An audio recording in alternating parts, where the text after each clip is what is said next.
In this video, we're going to do some extensions or maybe more challenging problems using vertex form of a quadratic. So let's start with this one. We're going to graph this quadratic, and this quadratic's not really in any form at all. But what I'm going to do is I'm going to isolate the y to get it in standard form. So I'm going to leave the y on the left side of my equation, and I'll subtract 6x squared from each side. I'll subtract 12x from each side, and then I'll subtract 13 from each side, so that I basically moved this term, and this term to the other side of the equation, leaving me only with y here. And so what I'm going to do now is I'm going to complete the square to turn this into vertex form. So I'm going to have my negative 6x squared minus 12x, but I'm going to move that minus 13 outside the parentheses. And then the way I like to complete the square is I like to factor that leading coefficient out of everything. So I have a negative 6. And so this, when you divide a negative 6 out of it, or when you undistribute a negative 6, leaves you with a positive 2. And then you still got your minus 13 over here. And now what I'm going to do is I'm going to look for the number that completes the square, the c value that would make this a perfect square trinomial. In order to do that, I'm going to take my middle term and I'm going to divide it by 2. And I'm going to square that number. Okay, so basically I added a 1 to my function, so I've got to subtract 1 out here, so I'm basically adding a 0. But we got to be careful is we didn't really add a 1 here. This is really a negative 6 in disguise, because if I multiplied my negative 6 times 1, you'd see that would actually be a negative 6. Therefore, to undo that, we need to add 6 out here. Okay? By doing this, I haven't changed the value of my original function. I'm just making it look a little different. So now we have y equals negative 6x squared plus 2x plus 1, and then I've got, looks like minus 7 once I combine my like terms right there. And then lastly, we can rewrite my perfect square trinomial in factored form. That's going to become x plus 1 squared minus 7. Your shortcut is that you basically just take half of this number and it becomes that number. And now that we're in this form, we're in vertex form. We're ready to graph our quadratic. So I'm going to take the quadratic parent function. I'm going to shift it, let's see, that means I'm going to shift it left 1 unit. This right here means I'm going to shift it down 7 units. And this means I'm going to reflect it because the negative. And I'm going to stretch it pretty drastically because of the 6. So if I take my parent function, which would have a vertex right here at the origin, like I said, we're going to go to the left 1. And we'll go down 7. 1, 2, 3, 4, 5, 6, 7. That's going to put us right there. Okay? This parabola, because it's been reflected, is going to open downward. Okay? And it's going to be stretched pretty drastically because of the 6. So I'm not going to be able to be too detailed with this. But I'll just kind of draw it the best I can. It's going to look something like that. Let's do another example. In this example, it says write the equation in vertex form where you have a given vertex and we define our vertex. That's the HK of vertex form. Okay? That's the HK. And a point 4, 5, which is just an x and a y. So if I started, here we're not even worried about graphing. I'm just trying to write the equation. So if I start with my vertex form, here's what my vertex form looks like. And we already know our vertex. We already have the h and the k. So I'm going to substitute that h value in for h. So that's just a 1. I'm going to substitute that k value in for k, which is a minus 2. This means our graph from the parent function has been shifted right 1 and down 2, which would make sense if that's the vertex.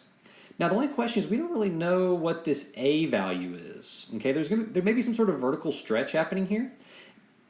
But we also haven't used this information yet. And so keep in mind, this 4 is an x value and this 5 is a y value. So what I can do is I can take that 4, substitute in for x. I can take that 5, substitute in for y. And then the only variable we'll have left is the a value. And we can solve to figure out what that is. So if I have 5 equals some a value times 4 minus 1. Oops, I'll try to be color-coded here. 4 minus 1. And then I've got my minus 2. Let's just do some math. Let's do some algebra and solve for a. So I have 5 equals a times 3 squared minus 2. 5 equals a times 9 minus 2. Now, you gotta be careful with my order of operations. I can't subtract those, so I'm going to add 2 to each side. So I have a times 9 equals 7, and then lastly I'm going to divide by 9 on each side and get that a is 7/9. Okay? So what that means, if I come over here, is we've now solved for our a value. So our quadratic is y equals 7/9 times x minus 1 squared minus 2. Basically, we substituted in everything we knew into our vertex form and solved for the missing value. Let's do one last example. Here it says a parabola has a vertex of blank and has a y-intercept of blank. What is the equation? Now, this one's pretty similar to our last example, honestly. So if I have my vertex form right here, I can take this value up here, this given vertex, and know that that's going to be my h and my k. So let's just kind of substitute those in. So I have y equals a, x minus 1/3, because that's our h value, plus 4/3, which is our k value. And then it says that we have a y-intercept of 0, 1. That's just an x-coordinate and a y-coordinate. Okay? So what I'm going to do is I'm going to substitute that y value in for y. So y is 1. We still know what a is. And then we know that x is 0.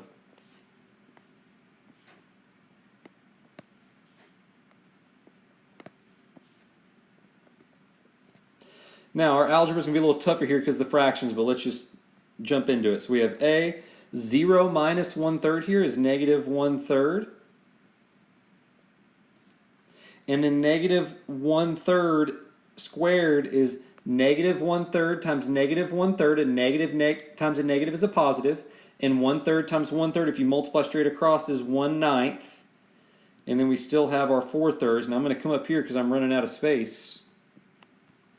So we have 1 equals 1/9 a plus 4/3.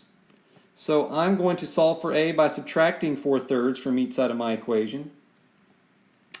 So here you got to be decent with fractions. If I wrote with a common denominator, this would be 3/3 minus 4/3. And that would become negative 1/3. And then lastly, we're going to divide by 1/9 on each side. And when I do, let's kind of do this in red. There's a little bit of a side work over here. If I do negative 1/3 divided by 1/9, the way we divide fractions is we flip the second and multiply. And that's going to become negative 9/3 if we multiply straight across, which negative 9 divided by 3 is really just negative 3. And that's our a value. Okay? So I've pretty much run out of room, but let's just write our final equation and be done with this video. So we have, I'm going to go down here, and I haven't used a whole lot of green, so I'll do it in green. And this will be our answer down here. But it's going to be y equals negative 3 x minus 1/3 squared plus 4/3. That is our equation in vertex form.